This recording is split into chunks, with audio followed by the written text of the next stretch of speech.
अगर इकोनॉमी की बात करें तो हम देखते हैं कि इंडिया की जो है वो $4 ट्रिलियन तक पहुंच गई है, जो आज एक न्यूज आई है। और हमारे यहाँ जो है वो महंगाई 42% तक पहुंच। भारत की इकोनॉमी से जुड़ी एक बड़ी खबर सामने आ रही है। खबर ये कि भारत $4 ट्रिलियन की इकोनॉमी बन चुका है, जिसे आप इन आर्टिकल्स में देख सकते हैं। अब आप में से कई लोग सोच रहे होंगे कि अभी जून में तो भारत की इकोनॉमी $3.7 ट्रिलियन थी, फिर भारत इतनी जल्दी $4 ट्रिलियन के पार कैसे चला गया। भारत की जो इकोनॉमी है वो $4 ट्रिलियन के करीब है। गो के भारत के जो ऑफिशियल्स हैं, यानी कि सरकारी तौर पे इस चीज ट्रेड देख लें, इंडिया की ट्रेड मार्केट आपको ही पता, क्योंकि आप सोशल मीडिया से लिंक्ड है, ठीक है। ट्रेड मार्केट उनकी इतनी बड़ी हो गई है, इतनी वसी हो गई कि अमेरिका जैसे उनसे भीख मांगने के लिए मजबूर होंगे आने वाले दो। भारतीय आवाम को, भारतीय जनता को मेरे ख्याल से अब सोचना होगा कि भारत की इकोनॉमी जो है वो कहा जा रहा है कि $4 ट्रिलियन तक पहुंच गई है। तो आज इंडिया का डिप्लोमेटिक, पॉलिटिकल, इकोनॉमिक क्लाउड इतना बढ़ गया कि कोई मुल्क उनको नहीं कह सकता। लेकिन जिनके पास पैसे नहीं, जारी बात है, अब वो उर्दू वाला सफर तो कर नहीं सकते। पाकिस्तान की इकोनॉमी क्या है? आपकी कमाई सिर्फ 8 रुपए है, 100 रुपए के खर्चे में से सिर्फ 8 रुपए आप कमा रहे हैं। आपके जो बाकी 92 रुपीज हैं वो आप कर्जों से ले रहे हैं, और वो ये हर महीने जो है वो हर रोज कर्जे आपके बढ़ा रहे हैं। अब ये जो हमारी करेंसी जिस तरीके से डी वैल्यू हुई है कि अब 1000 क्या 5000 रुपए के नोट का पता नहीं चलता कि वो कहाँ गया, कैसे गया। रिपोर्ट मैंने भी देखा, IMF ने शायद रिलीज की है, so it's a good news. ये तो होना ही था। देखिए, India is going to be the world economic power, ये कोई बड़ी आश्चर्य करने वाली बात नहीं है। कर्जा मिलने पर खुशी मनाने की बजाय हमें अपने गिरेबान में झांकना चाहिए कि हमसे क्या गलतियां हुई कि आज हम जो मुल्क 50s में जर्मनी को ग्रांट देता था, आज वो $1 अरब मिलने पर खुशियां मनाता है और अपनी मैशत की बेहतरी का जरिया समझता है, ठीक है। तो हम देखते हैं कि इंडिया की जो है वो $4 ट्रिलियन तक पहुंच गई है, जो आज एक न्यूज आई है। और हमारे यहाँ जो है वो महंगाई 42% तक पहुंच गई है। और साथ इस वक्त इंडिया की इकोनॉमी उस जगह पर पहुंच चुकी है कि जहां पर कुछ अरसा पहले कहा गया था कि ये हम अचीव करके दिखाएंगे और बहुत जल्दी अचीव कर लेंगे। तो इंडियन इकोनॉमी हो गई $4 ट्रिलियन इकोनॉमी। ये खबर बड़ी अच्छी है, और इस खबर के पीछे की कहानी मैं आपको बताऊंगा। कल सारे दिन ये खबर घूमती रही, लेकिन क्या है असली।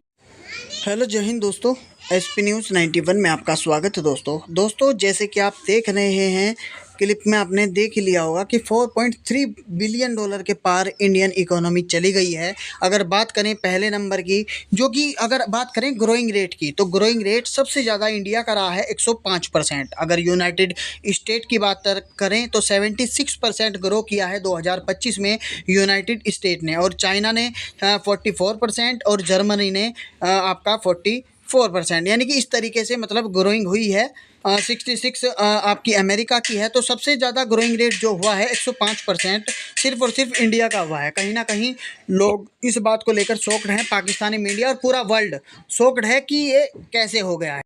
पाकिस्तानी मीडिया तो पूरी तरीके से सदमे में है कि इतनी ज़्यादा इकोनॉमी और इतना ज़्यादा ग्रोइंग रेट जो इंडिया निकाल कर लाया है 2025 के अंदर, वो एक नामुमकिन सा जो है मतलब एक नंबर लगता है। 105% बहुत ही ज़्यादा ग्रोइंग रेट है। तो आइए दोस्तों वीडियो को स्टार्ट करते हैं। क्या चुके हैं जो इस मुल्क का आने वाला साथी थे, जिन्होंने इस मुल्क में पॉलिसियाँ बनानी थी, जिन्होंने जो इस मुल्क के एसिड थे, वो लोग बाहर जा चुके हैं, पीछे वही कचरा पड़ा हुआ है, जो सीरियस बात है। ठीक है, so on the serious note मैं अगेन ये कहूँगा कि जो चीज़ अच्छी उसकी तारीफ़ करनी चाहिए। उन्होंने काम अच्छा किया, वो चाहे हमारी हुकूमत, उसको बुरा भला भी क्या है, हम यूथ को पता है, नौजवानों को इस टाइम पता चल चुका हुआ कि यार वो लोग किधर खड़े, हम किधर खड़े हैं। लेकिन ये कि हमारा बेड़ा इतना गर्क हो चुका है कि हमें टाइम लगेगा उस सारी चीज़ों को कैच करने में। Sir thank you so much. और जो इंडियन देख रहे हैं भाई से प्लीज़ अपना, मैं आपको कोई व्हाट्सएप या कुछ नंबर दें, आप इन्हें बुलाएं। आप अपना कोई मैडम के तवज्जुह से अगर कुछ हो सकता है तो इनसे रब्ता मेरा करवाएं। I am willing to travel to India. कमाना है, हमने तो कमाना है और वैसे भी एक्सप्लोर करना चाहता हूँ इंडिया को मैं। बहुत अच्छा लगता है, ये बहुत ज़्यादा अच्छा लगता है। मैं क्या कोई लिंक्स है वहाँ पे? बस ये सोशल मीडिया पे अक्सर औकात देखता रहता हूँ, और मेरा ये कि मैं वहाँ जाऊँगा तो वो बल्ले बल्ले हो जाएगी और इंडियन काम करने का मौका मिलेगा। थैंक क्या बात है भाई, आज तो पाकिस्तान की यूथ दिल खोल के बोल रही है। इंडिया की बात करें, इंडिया के अंदर फ्री कोर्सेज करवाए जा रहे हैं डिजिटल मार्केटिंग के, फ्री बिजनेस सिखाए जा रहे हैं, ऑनलाइन मार्केटिंग सिखाई जा रही है, वो डॉलर्स कमा रहे हैं, ठीक है ना। और हमें यहाँ पे कोई भी ऑनलाइन कोर्स सेल करता है तो पैसे लगा देता है, जी इतने पैसे दें आपको कोर्स मिलेगा, जो कि उसके अंदर कुछ भी नहीं है। सर हमारा इंटरनेट नहीं चल रहा। इंटरनेट की बात करें तो इंटरनेट की वजह से तो यही मसले हैं, जो जिनके बिजनेस चल रहे हैं वो भी इंटरनेट की वजह से परेशान है। तो इंटरनेट मेन ही वजह इंटरनेट है। हाँ, इंडिया जैसे मेयर कह रहे थे कि वो ट्रेन करके ड्रेन कर रहे हैं, हम सीधा समुंदर में जी बच्चों को कश्तियों में बिठा के डंकियां लगवा के बाहर भिजवा रहे हो, ऐसा ना करो। वो मून पे चला गया। उन्होंने कहा कि इंडिया ने भी जैसे हाल ही में चांद के ऊपर कदम रखा, उन्होंने पूरे पाकिस्तान के अंदर एक सवाल छोड़ दिया जाते जाते कि इंडिया मून पे हो, आप कहाँ पे हो? हम है तो इंडिया पे ही, मून पे ही हैं, लेकिन हमारा वो कश लगाने वाला हिसाब है, सिगरेट पी लिया, चरस पी ली, बस ये काम पे लगाया हुआ। हाँ। मेन वजह ये है कि अगर हमें सर्विसेज दी जाए, हमें कुछ सिखाया जाए, कॉलेज यूनिवर्सिटियाँ, हमारी तालीम अच्छी हो तो हम भी जा सकते हैं। इतना कोई मुश्किल काम नहीं है। इंडिया को कोई ऐसा उन्होंने कोई मार्का नहीं मार दिया, लेकिन हमें क्या, हमें सर्विसेज नहीं। कोई भी देखे नोबेल इनाम याफ्ता मार्का तो उन्होंने बड़ा बड़ा मारा है, लेकिन देखिए साउथ पोल पे। बिल्कुल जैसे कोई कारनामा करता है, जैसे नेक्स्ट कोला बनी है, 3 दिन बाद कराची से बंदा उठाया गया। हाँ। क्या जी वो सर आप नेट कोला की बात कर रहे हैं, वो जिसने कहा था बिल पाकिस्तान, वो बेचारा उठाया गया। हाँ जी ये बात तो आपकी ठीक है, लेकिन क्या कर सकते हैं, हमें पाकिस्तान के अंदर वो चीज़ें नहीं मिल पा रही जिनसे। यह चांद पर है, लिटरली ये बात बिल्कुल सच है, हम सब लोग जानते हैं, लेकिन हम लोग फॉल कर रहे हैं अभी ज़मीन पर ही। अच्छा। हम तो इस काबिल भी नहीं है कि हम आउट ऑफ कंट्री चले जाएं, क्योंकि ना तो यहाँ पे पाकिस्तान में किसी किस्म का भी कोई रोज़गार है। हम लोग वेल एजुकेटेड हैं, डिग्रीज लेके 10 मिलियन पीपल जैसे आपको मिलेंगे जो इंजीनियर्स हैं, कुछ IT में हैं, कुछ कंप्यूटर में हैं, कुछ कहाँ पे हैं, लेकिन तमाम इंजीनियर्स जो अपनी डिग्री लेके फिरे हैं और उनको क्या मिल रहा है, what they are getting just 30 और 40,000 सैलरी, ऐसी जॉब्स मिल रही हैं जिसमें उन बेचारों का पेट्रोल नहीं पूरा हो रहा। और इसमें उन्होंने कुछ 16-17 लाख रुपए लगा के एक डिग्री ली होती है। किसी ना किसी यूनिवर्सिटी से आप जाके देख लें, कहीं से भी डिग्री उठाई होती है, वो डिग्री की वर्थ क्या होती है, नथिंग, क्योंकि वो पाकिस्तान की डिग्री है। सेकंड ये है कि आपको जॉब नहीं मिलती, अगर जॉब मिलती है तो कैसी मिलती है आपको, मैक्सिमम 40-60,000। इंडिया क्यों आगे है, क्योंकि इंडिया अपनी IT से बहुत ज़्यादा अर्न करता है। इंडिया के बच्चे उनको शॉप ट्रेन करके वो आउट ऑफ द कंट्री जाते हैं, वहाँ पे जाके डॉलर्स में अर्न करते हैं और अपनी कंट्री में भेजते हैं, जिससे उनकी कंट्री जिस तरह से IT के ऊपर काम किया, टेक्नोलॉजी पे किया, अगर हम भी कश्मीर छोड़ के 30 साल अपने नौजवान बच्चों को दे देते तो आज अगर इंडिया के मुकाबले तो नहीं, लेकिन कहीं ना कहीं बेहतर पोजीशन में तो होते ना। बिल्कुल उसकी आपने बिल्कुल ठीक बात, अपने बच्चों को कश्मीर और नारा और जज्बा और जहाद और इंडिया हमारा दुश्मन, इंडिया खा गया, हमें लूट गया।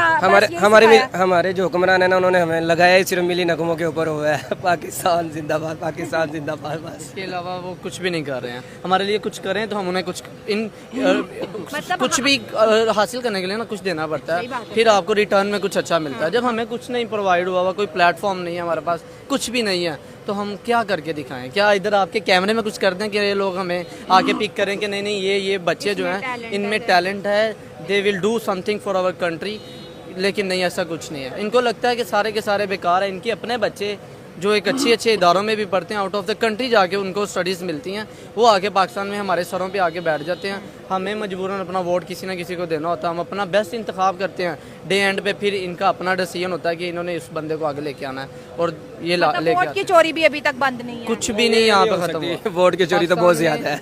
मैं आपको एक बात बस ये चीज़ तो मैं एग्री करती हूँ कि हमारे जो बच्चे हैं, हमारी जो यूथ है, उसके पास भी टैलेंट है, लेकिन हमारे पास प्लेटफॉर्म नहीं है। इंडिया इस वजह से आगे है, उनके पास यूथ है तो उनके पास जो है प्लेटफॉर्म वो अपनी यूथ को इतना ज़्यादा सपोर्ट करते हैं कि हर चीज़ में उनकी यूथ IT में है, वो IT में उनको सपोर्ट करेंगे। उनकी यूथ किसी पर्सनल उनका कोई टैलेंट है, जैसे कोई डांसिंग है, गेम्स हैं, कुछ भी हैं, वो अपने एप्लीकेशंस लॉन्च कर रहे हैं, पता नहीं क्या क्या चीज़ें उनकी जो ऊपर चली गई हैं।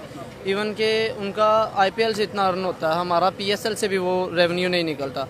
ये मतलब हमारे यहाँ पे हर चीज़ में at the day and under the table कुछ ना कुछ बात सॉर्ट आउट हो जाती है। उनके यहाँ उसने बिल्कुल सही कहा है। सही कहा है, बिल्कुल सही कहा है। अच्छा।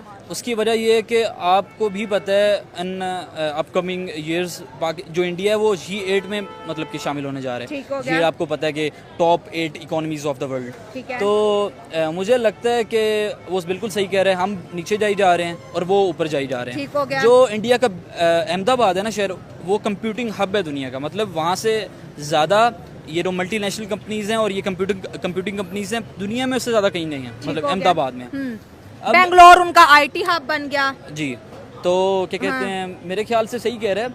अब देखें गूगल हो गया और इसके अलावा ये सारे इनके जो CEOs हैं वो इंडियंस हैं। ठीक हो गया। वो अपने अर्न करके दे रहे हैं डॉलर्स और जितना वो कर सकते हैं। हम डंकियाँ लगा के जाते हैं और मतलब कि ट्रेनिंग है नहीं, स्किल्स है नहीं हमारे पास। हाँ। और हम सिर्फ ये मतलब कि दुआ कर रहे हैं कि इंडिया ऊपर ना जाए।